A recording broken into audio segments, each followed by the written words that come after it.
Hello, today we are going to go over our notes for Objective 3A, which describes the changes that occur in our climate that are driven by natural changes. What I want you to understand is that there are quite a few videos and animations linked within this presentation, and I do want you to go over to the original document that's posted on Canvas of the notes itself, and then make sure you go through and click on all the videos on all the slides to view all the stuff that's linked within the presentation.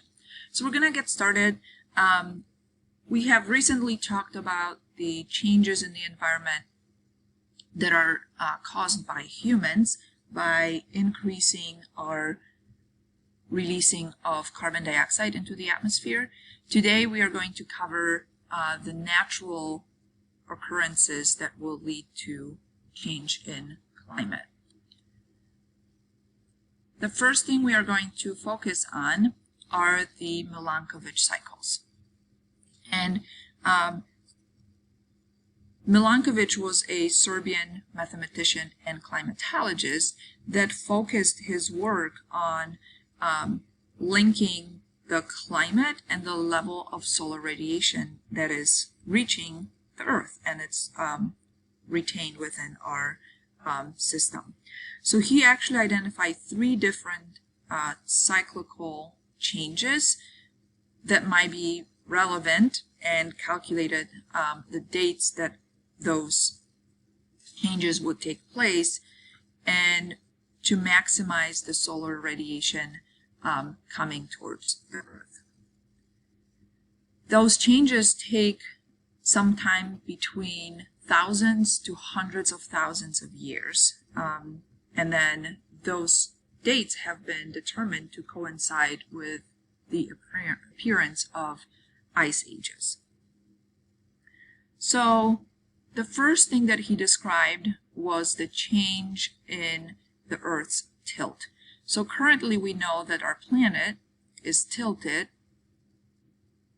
Oops. Let's see here.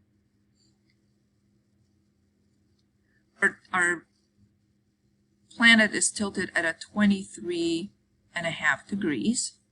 Okay. And that's not always the case. Sometimes the planet tilts somewhere between 21.5 and 24.5 degrees. So, and this is going to be an exaggerated picture, you know, sometimes the Earth is going to be tilted a lot more versus a lot less. And again, this is very exaggerated, but if you could imagine if this is our equator in here, okay, you see that if the solar radiation is coming from this direction, the change that in terms of solar radiation is going to be very different between these two scenarios.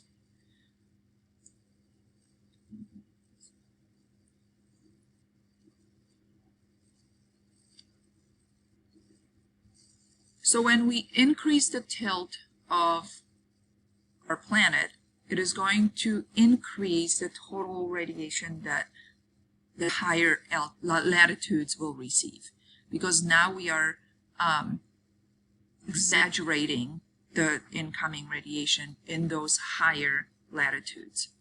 When we decrease the tilt, we have lessening of that solar radiation at higher latitudes, because that spread of those sun rays are being more uniform over time. Now this cycle takes about 41 to 42,000 years. So none of the Milankovitch cycles are cycles that we can observe in our lifetime. They are taking a very long time to go through the entire cycle. The change in tilt will affect the entire planet, but it will affect the different regions at different rates.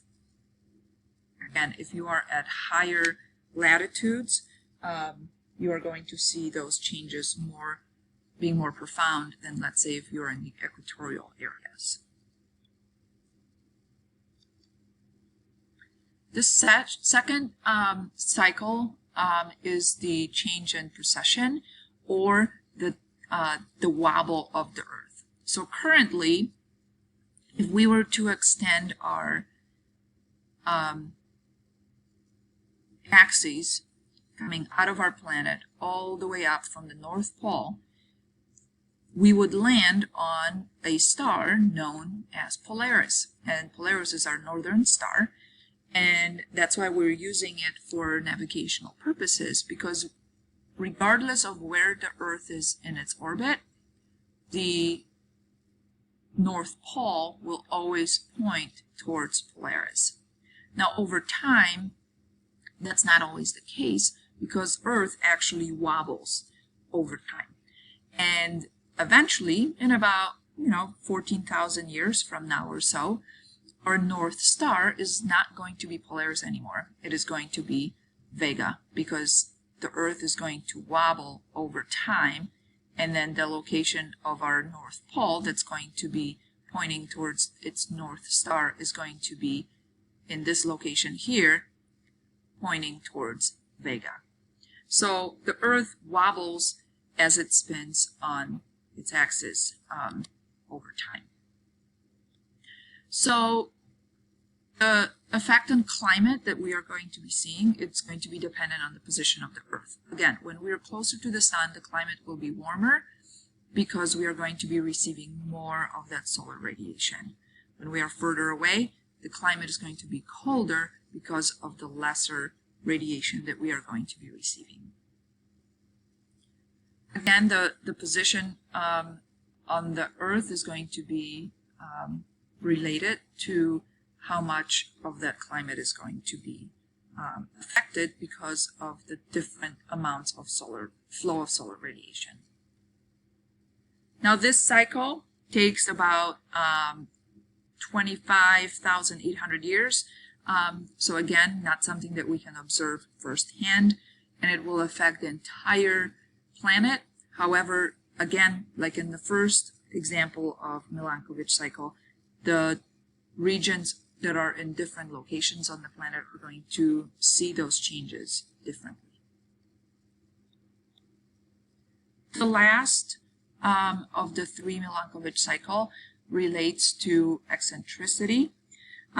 So the orbit and rotation of the Earth is not consistent, and that's something that we need to be aware of.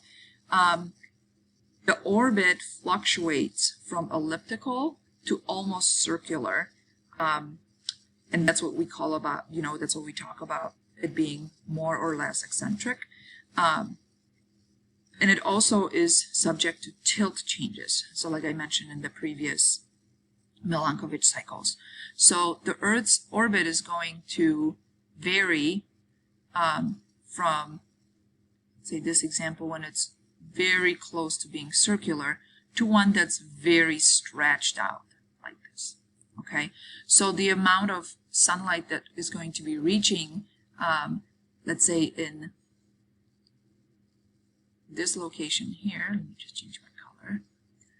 Okay, we're talking about the very eccentric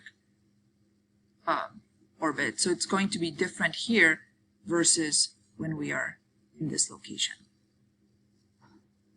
Those changes happen because of gravitational pull by our nearest gas giants, Jupiter and Saturn, because they exert so much gravitational pull that they can actually stretch out Earth's orbit. Because of the amount of sunlight that's reaching our planet, the climate is going to be affected by that. When we are going to be closer to the sun, we will receive more solar radiation, more direct solar radiation, so the climate is going to be warmer. The farther away we are in this extreme, it is going to be colder because we are not receiving so much direct radiation. Okay, and again, that's talking about the flow of solar radiation, as the Earth's position is very dependent, or the radiation is very dependent on the Earth's position. This cycle is the longest of the 3 of Milankovitch cycles, and it takes about 100,000 years. Please make sure you head on to the original document and watch the video that's linked in here.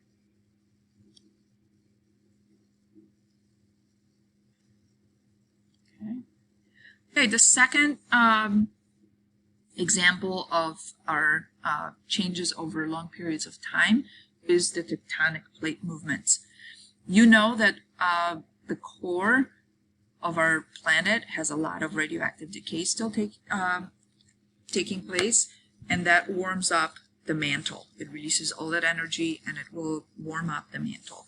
As the material in the mantle warms up, it rises, and as it rises, eventually it's going to cool off, kind of falling back towards the core. So that's what we call our convection currents, and I hope that that rings a bell from Unit 1. So the convection currents act like wheels within a conveyor belt. So those are the ones that will drag the plates along on top of it, right, within our crust. Those changes take a really long time, okay? And again, the closer you are to the equator, the more solar radiation you are going to receive. The farther away you are, or closer to the North and South Pole, the less of that radiation you're going to receive, so your climate is going to be much cooler.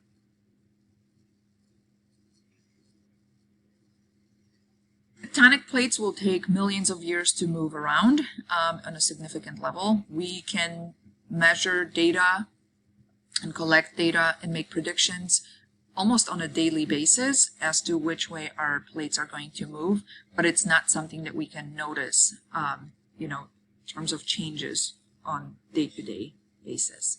Make sure you head on to the notes and watch the video linked on this slide. The next change in climate is referred to as El Niño, La Niña. Also, sometimes it's called ENSO for El Niño Southern Oscillation, and it talks about the changes in oceanic behavior because of change in prevailing winds over the Pacific Ocean. So if you can see on this picture here, we have our trade winds, or those prevailing winds, blowing from South America towards Australia, right? They go right in this direction. Now, as they blow across the ocean, they actually drag that warm surface water along with it and allow that water to pool closer to Australia and Asia. Now, if you could imagine, the warmer the water is in this part of the world, the more evaporation we are going to have, right? And as that warm, moist air rises, it is going to cool, condense, and then form precipitation in this part of the world, right? That is beneficial for populations in Australia and Asia because they need that rainfall for their crops. Now, if you look towards South America, what we see is that cold water, that nutrient cold water, is actually being pulled from deep ocean, and that's beneficial for the populations in South America because they rely on fishing as their source of food and income. So they actually appreciate the cold, nutrient-rich water for their fish populations. Now, sometimes the trade winds are going to weaken and then not drag that water towards Australia and Asia. That's what we call the beginning of El Niño year. During El Niño, the warm water is actually going to pool all across the Pacific. Now that causes some issues. If you think back to our image above here, we no longer have precipitation happening here above Asia and Australia, but rather we have evaporation taking place closer to South America, right? And then that will cause a lot of precipitation, a lot of rain near South America, causing flooding in this part of the world.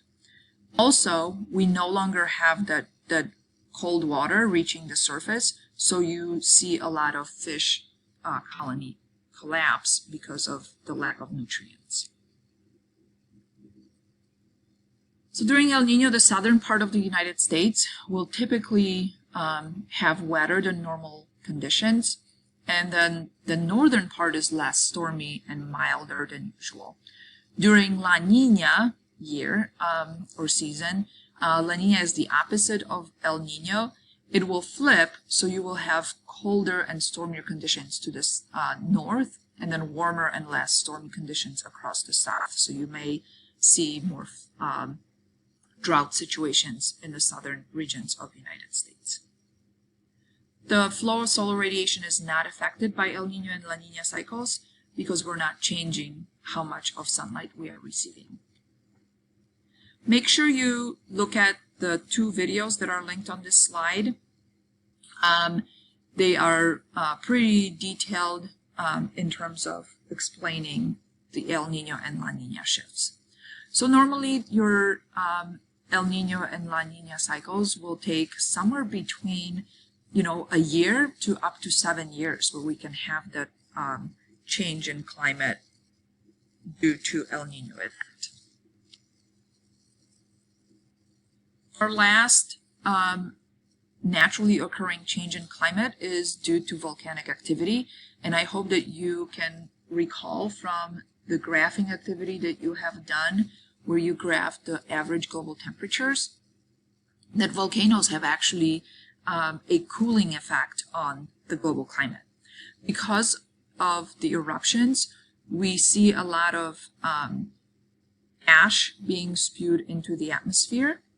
Okay, we see a lot of different gases that are spewed into the atmosphere during a volcanic eruption. So that will actually, all that ash that's being spewed into the atmosphere is going to block some of the sunlight that's coming and trying to reach the Earth. Okay, so we see here that it says the ash and gases spewed into the Earth's atmosphere will block the sun's radiation, and it will cause the climate to cool. And if you remember, a lot of the volcano or volcanic eruptions that you have selected in your activity caused cooling to last, somewhere between a year to maybe 3 to 4 years. And again, if the eruption is big enough, it can affect the entire Earth's climate, cooling the entire planet. The last video in here is linked within your slides, so make sure you head on to your presentation and watch the video linked there. That is all what I have for the note for you. If you need to go back and copy down whatever you missed, please do so, and I will see you in class.